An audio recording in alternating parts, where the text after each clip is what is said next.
Бүгінгі форумда қадам таштайлы.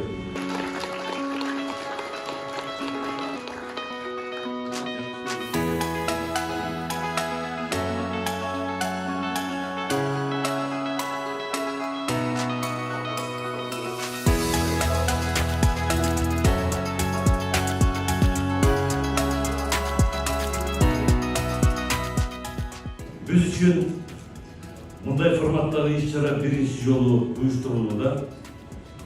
Бирок біз формалдуу мүнөзгө ие болгон іс-шараларды өткөрүүнүн салттуу моделинен алыстап,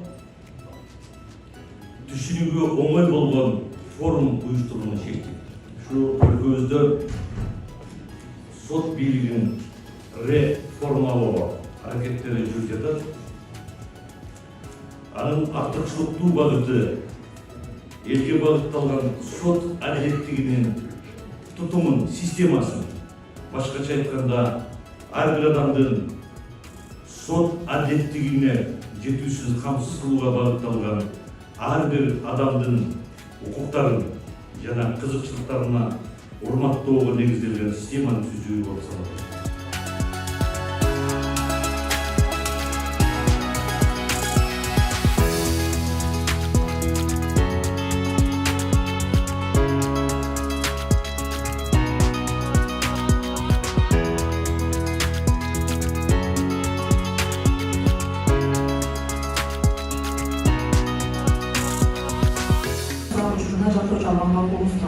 Ошондой эле сиздин милдеттериңиз соттун чакыруусу менен киргенге милдеттүүсүз.